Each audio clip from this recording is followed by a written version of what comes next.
बिस्मिल्लाहिर्रहमानिर्रहीम। अस्सलाम वालेकुम नाजरीन, गुलाम हैदर खोखर। उम्मीद करता हूँ खैरियत से होंगे। नाजरीन, मुल्क में आम इंतखाबात में तकरीबन 14 दिन रह गए हैं, लेकिन इंतखाबात में दो सियासी जमायतों की क़यादत तो अपनी जगह पे जो कैंपेन चला रही है, लेकिन कैंडिडेट्स में अभी भी जो ऐसे उनकी सरगर्मियाँ महदूद नज़र आ रही हैं। तो एक किस्म का इंतखाबात के हवाले से स्याह बादल अभी भी उनके ऊपर छाए नज़र आ रहे हैं। दूसरा, सुप्रीम कोर्ट में के फैसलों पर क्यों इतना जो है हुकूमत इस हवाले से तबसरे करने से रोक रही है। और सिंध में एक पीर खानदान के साथ एक खातून का मुकाबला हो रहा है। ये एक अहम चीज़ है। आप लोगों के साथ इस पर अपना तजिया पेश करने से पहले तमाम नाजरीन से मेरी रिक्वेस्ट है कि आप मेरे इस चैनल को आप लाइक भी कीजिएगा, शेयर भी कीजिएगा, सब्सक्राइब भी कीजिएगा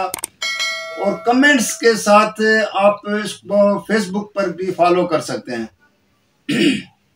सॉरी नाजरीन, जैसे मैंने आपसे शुरू में बात की कि आम इंतखाबात, क्योंकि अब तो दिन ही रह गए हैं, लेकिन कैंडिडेट्स का अदम दिलचस्पी का इसमें नज़र आना। माजी में हमने देखा है कि जब भी नेशनल असम्बली की या सूबा असम्बली के इंतखाबात होते हैं तो इसमें कैंडिडेट्स जो है बढ़ चढ़ के हिस्सा लेते हैं और उनकी दिन रात कैंपेन चलाते हैं। कोई उसमें न सर्दी देखते हैं, न गर्मी देखते हैं, कोई तूफान हो, बारिशें हों, उनके सामने कोई इस चीज़ का वो जो है ना उनका मैटर नहीं करता है। लेकिन इस मरतबा जबकि इस्लामाबाद की हद तक तो आप कह सकते हैं कि वहाँ पे आज भी जो है ना धुंध है, और पहली मरतबा है कि बारिशें न होने के लिए वो कह रहे हैं कि एक पहली मरतबा इतने बड़े पैमाने पे धुंध कभी नहीं हुई है। या पंजाब के कुछ एरियाज में उसको बहाना बना के अगर इलेक्शन की कैंपेन नहीं चलाना तो ये समझ से बाला तरे। लेकिन जो कैंडिडेट्स, जो इंडिविजुअल कैंडिडेट्स या सियासी जमातों के, उनका जो दिलचस्पी नज़र न आना, इससे ऐसा लगता है कि जैसे इंतखाबात के ऊपर स्याह बादल छाए हुए हैं। आपको याद है कि अगर मुल्क में बल्दियाती इलेक्शन भी होते हैं उसमें भी कैंडिडेट्स की दिलचस्पी नज़र आती है, लेकिन इस मरतबा इस पे नहीं है। क्यों नज़र नहीं आ रही है? क्या इसको कैंडिडेट्स को एक तो वोटर्स का मुकाबला करने की उनकी में अब वो नहीं सकत रही है, क्योंकि अब वोटर कैंडिडेट से पूछते हैं कि माजी में आप लोगों ने हमारे साथ क्या सलूक किया है, हमारे मसाइल क्यों नहीं हल किए। क्योंकि माजी में देखा जाए तो किसी भी सूबे, सिंध का हो, पंजाब का हो या कहीं और का हो, तो यहाँ से वोट तो लेके जाते हैं, उसके बाद अपने वोटर्स को भूल जाते हैं।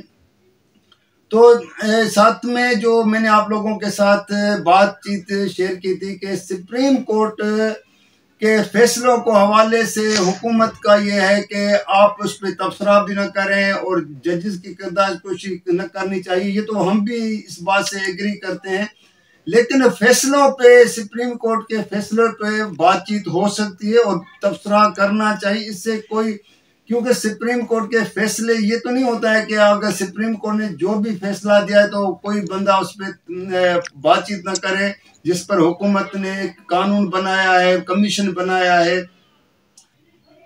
कि उस पर जो है कोई कार्रवाई करनी चाहिए। तो बेसिकली तो इसमें इस तरह की कमीशनें माजी में भी बनी है, और अगर कोई मुल्क के खिलाफ कोई बात करे, कौमी सलामती के हवाले से कोई इस तरह की बात हो, तो बिल्कुल उसको कटहरे में खड़ा करना चाहिए और ऐसी बातें से गरेज करना चाहिए। तो बात जो इंतखाबात के हवाले से हो रही थी, सिंध में एक मखदूम खानदान, हालांकि बहुत बड़े मखदूम खानदान है, जमील जमान मखदूम अमीन फ़हीम मरहूम के बेटे हैं। ये दूसरी मरतबा नेशनल असम्बली के इंतखाबात में हाला मटियारी से हिस्सा ले रहे हैं। तो उनके, और दूसरा x bureaucrat retire Bashir Memon जो मुस्लिम लीग नून की तरफ से है, लेकिन इनके मुकाबले में एक पीटीआई की वर्कर कहा जा सकता है, एक खातून है, समाजी वर्कर होते हुए वो मुकाबले में नाजिश फातिमा का उसमें हिस्सा लेना, ये बहुत एक है कि सिंध में पहले तो ये कभी तस्वर भी नहीं किया जा सकता था कि कोई पीर हो, मीर हो, सरदार हो, सैयद हो, जो भी कास्ट हो, तो उनके मुकाबले में खवातीन का जो है मुकाबले में आना तो तस्वर भी नहीं किया जा सकता था। अब यहाँ पे कितने बड़े पैमाने पे मुकाबला होता है, क्योंकि वो तो पीटीआई की आज़ाद रुकन की हैसियत से खड़ी हो रही। पीटीआई से आपको पता है कि भले का निशान तो छीना गया है, लेकिन खातून का एक इतने बड़े एक बहुत बड़ा एक हल्का उसका एरिया है हल्के का, और वहाँ पे कैंपेन चलाना, जितने भी वोट वो खातून उठाती है। अब नतीजा तो 8 फरवरी को पता चल जाएगा, वक्त से पहले तो हम तो ये नहीं कह सकते हैं, लेकिन पीर के मखदूमों के सामने खातून का सामने जो है के मुकाबले में आना। अब मखदूमा जमील जमा का माजी में सिर्फ 2018 के जो इंतखाबात के बाद मुंतखब हुए थे पीपल्स पार्टी टिकट पे, उनसे अगर अपने वोटर ये सवाल कर सकते हैं कि भाई आप 5 साल में तो कभी असेंबली में आवाज एक लफ्ज भी नहीं बात करते थे सॉरी, और कभी भूल के उसने जो है ना पानी भी जो है ना स्पीकर से इजाजत नहीं ली होगी कि मैं पानी पीने जा रहा हूँ। तो इस तरह के कैंडिडेट दोबारा बहरहाल वो वोटर्स को ही वहां के उसके हल्के के वोटर को ही फैसला करना होता है। दूसरा नाज़रीन जो मैं आपसे इम्पोर्टेंट चीज बात करने जा रहा हूँ वो ये है कि चौधरी एतजाज अहसन लाहौर से 2002 का इंतखाबात मैंने जो है उनका कवर किया था जनरल परवेज मुशर्रफ के दौर में।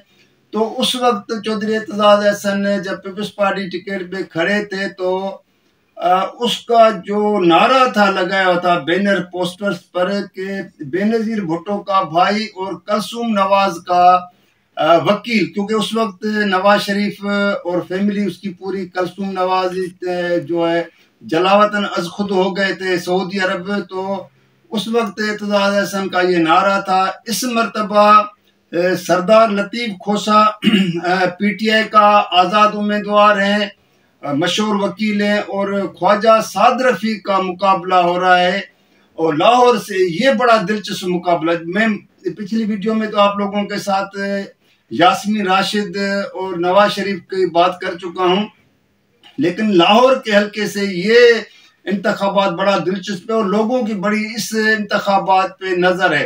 अब ख्वाजा साद रफीक पिछले कई अदवार में जो है इलेक्शनों में कामयाब होते आ रहे हैं, लेकिन इस मरतबा उसकी पोजीशन क्यों कमजोर है। ऐसे ख्वाजा आसिफ सियालकोट से है और डार फैमिली की खातून जो है उस्मान डार की वालदा, वो इन इंतखाबात में जो हिस्सा ले रहे हैं, और वहाँ तो ये कहा जाए 80% वहाँ पे पीटीआई के वोटर्स जो है वो उस खातून के हक में जो है ना वो वोट करने को तैयार हो गए हैं। तो ये चीज़ें अब आस्ता आस्ता क्लियर होती जा रही। तो नाज़रीन आज के लिए इतना, कल किसी और मौजू पे आप लोगों के साथ बातचीत शेयर करूंगा। जब तक के लिए इजाज़त दीजिएगा, अल्लाह हाफिज।